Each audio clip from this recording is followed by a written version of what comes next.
शिल्पा की आदतें ठीक नहीं थी। वो ना बोलने से पहले कुछ सोचती और ना ही कुछ करने में। उसकी इस आदत से सभी परेशान रहते। बहन, घर पर मेहमान आए हैं और शक्कर खत्म है, थोड़ी शक्कर दे दो, मैं बाजार जाऊंगी तो ले आऊंगी। अरे शिखा बहन, तुम तो माफी करे, जब देखो तुम्हारे घर में कुछ न कुछ खत्म ही रहता है। अरे शिल्पा, चिल्ला क्यों रही हो? कहा ना घर में मेहमान बैठे हैं, सुन लेंगे। सुन लेंगे तो सुन ले, तुम लोगों की मांगने वाली आदत तो बंद होगी। अच्छा शिल्पा, ना दो शक्कर, लेकिन बात तो अच्छे से करो। एक कटोरी शक्कर के लिए तुमने मेरी बड़ी बेइज्जती कर दी। शिल्पा बड़बड़ाते अंदर चली जाती है तो शिखा भी घर चली जाती है। माँ, क्या हुआ? अरे कुछ नहीं बेटा, पता नहीं कहां कहां से ऐसे पड़ोसी आ जाते हैं, जब देखो तब कुछ न कुछ मांगने के लिए घंटी बजाते हैं। अब घंटी बजे तो दरवाजा ना खोलना।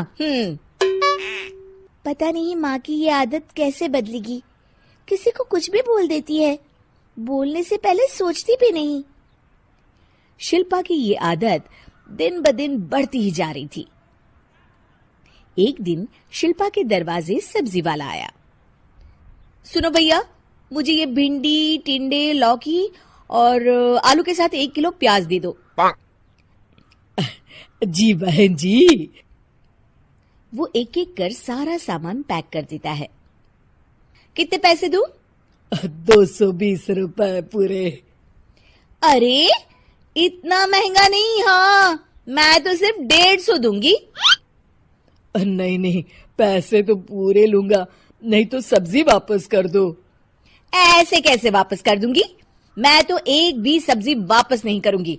और हाँ, रही बात पैसों की, तो लेना है तो 150 ले लो, वरना मेरे मोहल्ले में घुसने तक नहीं दूंगी। हाँ।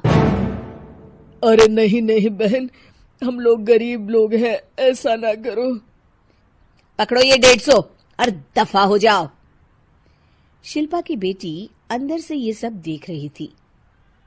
शिल्पा, तूने तो हद कर दी। बेचारा गरीब आदमी, उसका तो गुजारा ही इसी से होता है। बोलने से पहले सोचा कर बेटा। माँ, आप चुप रहो, घर चलाना बच्चों का खेल नहीं। और वैसे भी इतनी महंगी सब्जी थोड़ी ना होती है। आपको तो सिर्फ खाने से मतलब है, लेकिन मुझे तो सब सोचना पड़ता है ना। शिल्पा की सास ये बात सुनकर दुखी हो जाती हैं। शिल्पा की बेटी शिल्पा की ये सारी बातें सुन रही होती है। शिल्पा की बेटी एक दिन माँ से कहती है, माँ, ओ माँ, जरा यहाँ तो आना। ओहो, क्या हुआ? क्यों चिल्ला रही हो ऐसे बेटा? हुआ क्या? ये देखिए मेरी स्कूल की ड्रेस कितनी गंदी हो गई है, इसे कौन धोएगा? लेकिन ये तो साफ है बेटा, मैंने अपने हाथ से खुद साफ किया है। माँ, ये ड्रेस इतनी गंदी है कि मैं इसे पहन ही नहीं सकती। चलो, मुझे बाजार से नई दिलाओ।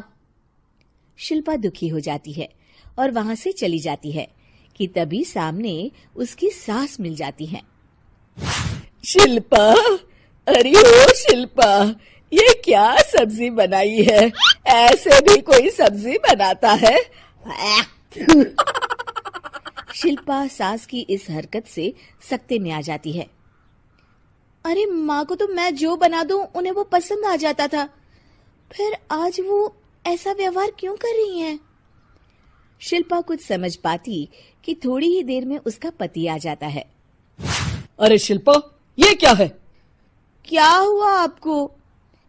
ये मेरी अलमारी पूरी अस्त व्यस्त है, तुमसे कोई काम नहीं होता है। सारा दिन पता नहीं क्या करती रहती हो। अरे मैंने तो सारी अलमारी साफ रखी है। इसे तुम साफ कहती हो? ये तो पूरा कूड़ादान लग रही है। शिल्पा परेशान हो जाती है और समझ नहीं पाती है कि उसके साथ क्या हो रहा है। शिल्पा अकेले कमरे में जाती है और जोर जोर से रोने लगती है। तभी वहां उसका पति, सास और बेटी आ जाते हैं। शिल्पा उन लोगों को देखकर और जोर जोर से रोने लगती है।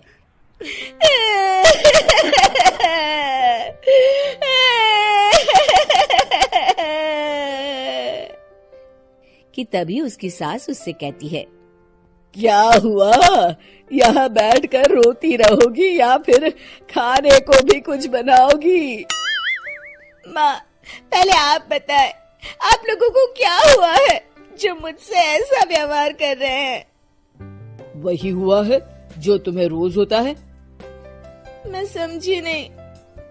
माँ, आज घर वालों ने आपसे बुरा व्यवहार किया तो आपको कितना बुरा लगा ना? हाँ, मुझे बहुत बुरा लगा। मुझे अच्छा नहीं लगता कोई मुझसे इस तरह से बात करे। सही कहा शिल्पा, जो चीज तुम्हें खुद के लिए अच्छी नहीं लगती वो तुम्हें दूसरों के साथ भी तो नहीं करनी चाहिए।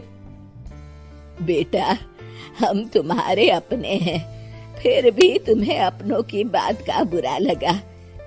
लेकिन सोचो, जिन बाहर के लोगों से तुम ऐसा व्यवहार करती हो उन्हें कैसा लगता होगा। हाँ माँ, आप सच कह रही हैं। मैं आप लोगों से माफी मांगती हूँ। मुझे कड़वा नहीं बोलना चाहिए। मैं समझ गई, मैं आपकी हूँ इसलिए आप लोगों ने मुझे सुधरने का वक्त दिया और मेरा साथ दिया। लेकिन जिन बाहर के लोगों से मैं बुरा व्यवहार करती आई, वो लोग मेरे कड़वे बोल से कितने दुखी होते होंगे। मैं वादा करती हूँ, आज से ऐसा व्यवहार किसी के साथ नहीं करूंगी। सीख, हमें दूसरों के साथ वैसा ही व्यवहार करना चाहिए जो हम खुद के लिए अपेक्षा करते हैं।